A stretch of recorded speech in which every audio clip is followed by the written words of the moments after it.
Welcome back to the channel, guys. We hope you're having a blessed day wherever and whenever you are. We're back for another daily Bible reading, and we hope that you'll be encouraged today.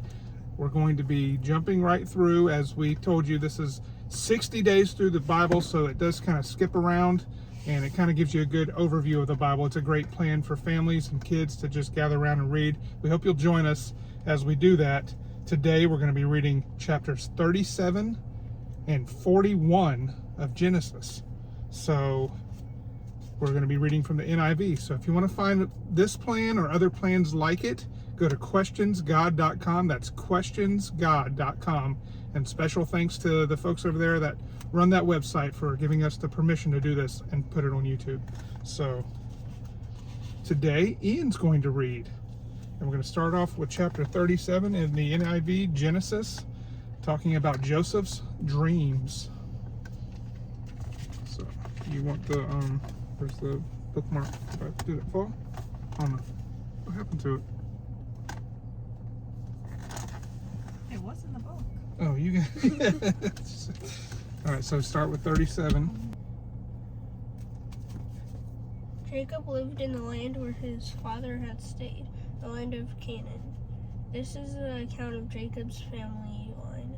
Joseph, a young man of 17, was tending the flocks with his brothers, the sons of Bilhah and the sons of Zilpah, his father's wives, and he brought their father a bad report about them.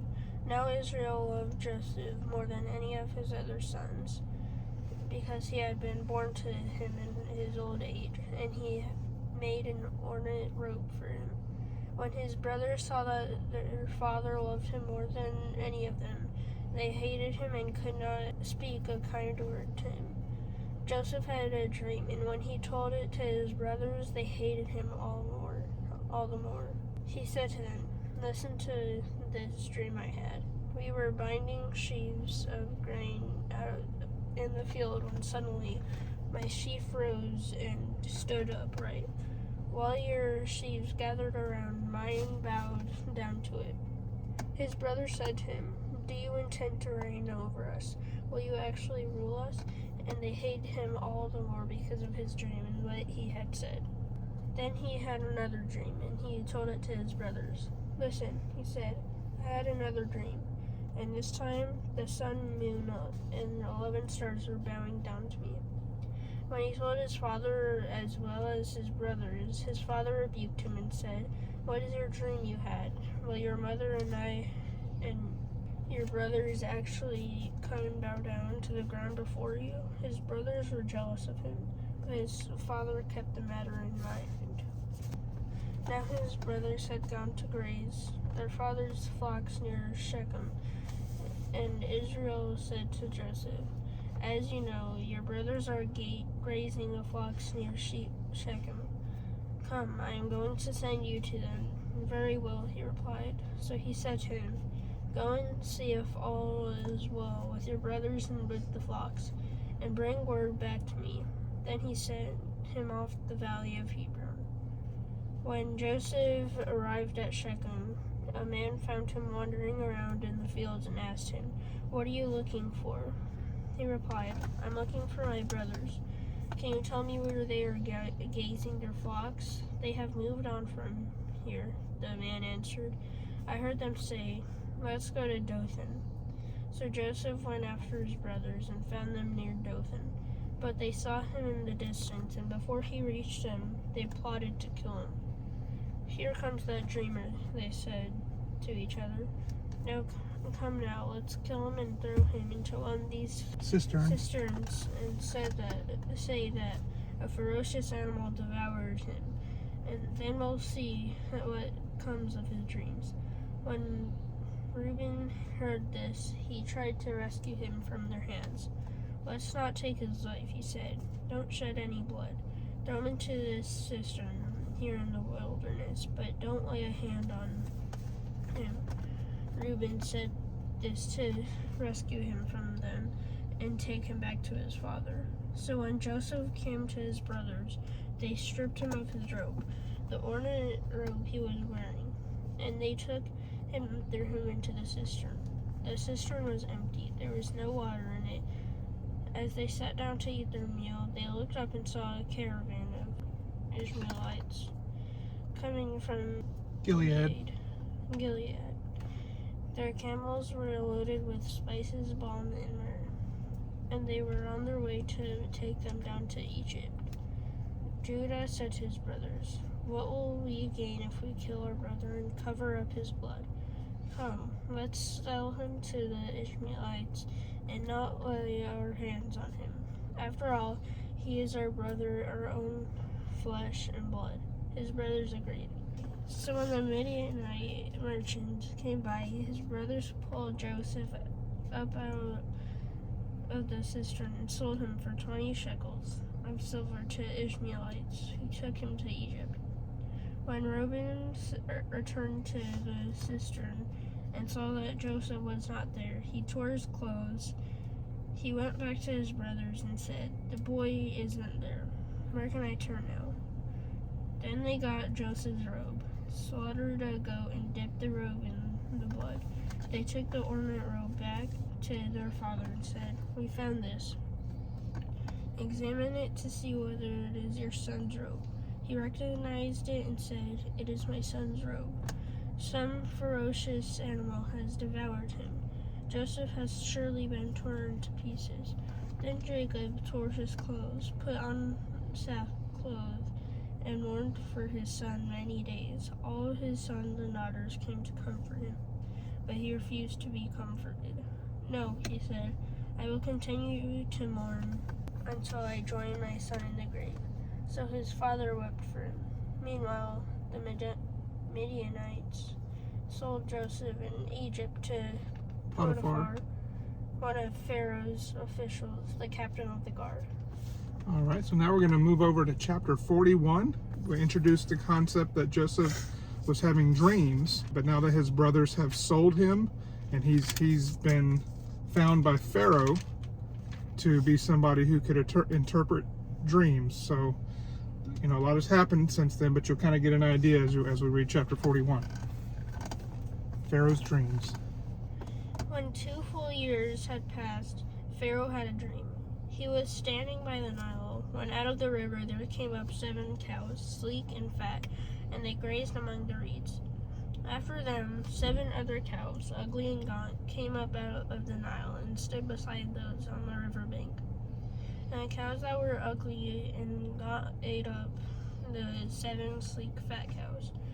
Then Pharaoh woke up. He fell asleep again and had a second dream. 7 heads of grain, healthy and good, were growing on a single stalk. After them, 7 other heads of grain sprouted. Thin and scorched by the east wind, the thin heads of grain swallowed up the 7 healthy, full heads. Then Pharaoh woke up. It had been a dream. In the morning, his mind was troubled. So he sent for all the magicians and wise men of Egypt. Pharaoh told them his dreams, but no one could interpret them for him. Then the chief cupbearer said to Pharaoh, "Today I am reminded of my shortcomings. Pharaoh was once angry with his servants, and he imprisoned me in the chief baker in the house of the captain of the guard. Each of us had a dream in the same night, and each dream had a meaning of its own. Now a young Hebrew was there with us, a servant of the captain of the guard. We told him our dreams, and he interpreted them for us, giving each man the interpretation of his dream. And things turned out exactly as he interpreted them to us. I was restored to my position, and the other man was impaled." So Pharaoh sent for Joseph, and he was quickly brought from the dungeon. When he had shaved and changed his clothes, he came before Pharaoh. Pharaoh said to Joseph, "I had a dream, and no one can interpret it. But I have heard it said of you that when you hear a dream, you can interpret it." "I cannot do it," Joseph replied to Pharaoh, "but God will give Pharaoh the answer he desires." Then Pharaoh said to Joseph, In my dream, I was standing on the bank of the Nile, when out of the river there came up 7 cows, fat and sleek, and they grazed among the reeds. After them, 7 other cows came up, scrawny and very ugly and lean. I had never seen such ugly cows in all the land of Egypt. The lean, ugly cows ate up the 7 fat cows that came up first, but even after they ate them, no one could tell that they had done so. They looked just as ugly before. Then I woke up. In my dream, I saw 7 heads of grain, full and good, growing on a single stalk. After them, 7 other heads sprouted, withered and thin and scorched by the east wind. The thin heads of grain swallowed up the 7 good heads. I told this to the magicians, but none of them could explain it to me. Then Joseph said to Pharaoh, "The dreams of Pharaoh are one and the same. God has revealed to Pharaoh what he is about to do. The 7 good cows are 7 years, and the 7 good heads of grain are 7 years. It is one in the same dream. The 7 lean, ugly cows that came up afterward are 7 years, and so are the 7 worthless heads of grain scorched by the east wind. They are 7 years of famine. It is just as I said to Pharaoh. God has shown Pharaoh what he is about to do. 7 years of great abundance are coming throughout the land of Egypt, but 7 years of famine will follow them. Then all the abundance in Egypt will be forgotten, and the famine will ravage the land. The abundance in the land will not be remembered, because the famine that follows it will be so severe. The reason the dream was given to Pharaoh in 2 forms is that the matter has been firmly decided by God, and God will do it soon. And now let Pharaoh look for a discerning and wise man and put him in charge of the land of Egypt. Let Pharaoh appoint commissioners over the land to take 1/5 of the harvest of Egypt during the 7th year of abundance. They should collect all the food of these good years that are coming and store up the grain under the authority of Pharaoh to be kept in the cities for food. This food should be held in reserve for the country to be used during the 7 years of famine that will come upon Egypt, so that the country may not be ruined by the famine." The plan seemed good to Pharaoh and to all his officials, so Pharaoh asked them, "Can we find anyone like this man, one whom is the Spirit of God?" Then Pharaoh said to Joseph, "Since God has made all this known to you, there is no one discerning and wise as you. You shall be in charge of my palace, and all my people are to submit to your orders. Only with respect to the throne will I be greater than you." So Pharaoh said to Joseph, "I hereby put you in charge of the whole land of Egypt." Then Pharaoh took his signet ring from his finger and put it on Joseph's finger. He dressed him in robes of fine Linen. and put a gold chain around his neck. He had him ride in a chariot as his second in command, and people shouted before him, "Make way!" Thus he put him in charge of the whole land of Egypt. Then Pharaoh said to Joseph, "I am Pharaoh, but without your word, no one will lift hand or foot in all Egypt." Pharaoh gave Joseph the name Zephanath Paneah, and gave him Asenath, daughter of Potiphar. Daughter of Potipharah, priest of On, to be his wife. And Joseph went throughout the land of Egypt.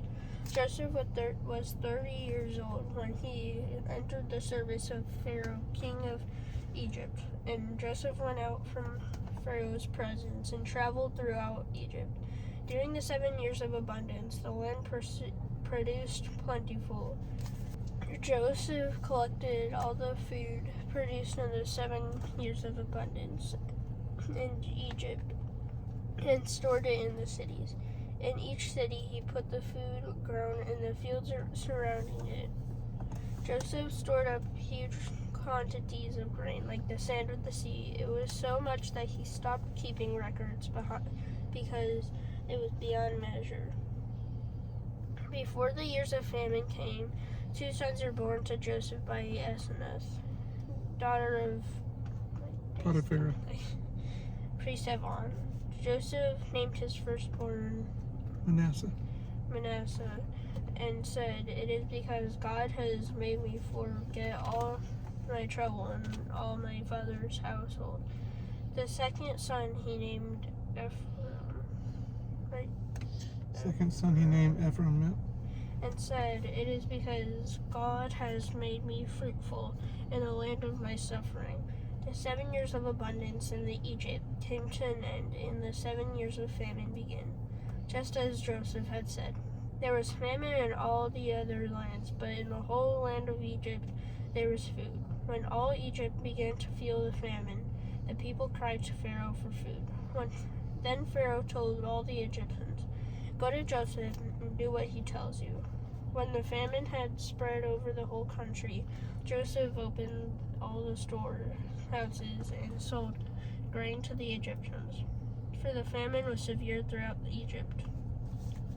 And all the world came to Egypt to buy grain from Joseph, because the famine was severe everywhere. Wow, great job, Ian. That was a lot of reading today. That was chapters 37 and 41 in the NIV. We're going to continue our way 60 days through the Bible. We appreciate you if you sat through the whole video, or even if you just logged on and just saw that what the actual readings were and did it on your own. If we could just be a help to you in that way, that's perfectly fine. But we hope that you'll continue to join us. We're a family channel. We try to put out content 7 days a week. We do our Bible readings Monday through Friday, and we hope to see you on some fun family adventures on the weekend. So with all that being said, we hope you enjoy your day. God bless.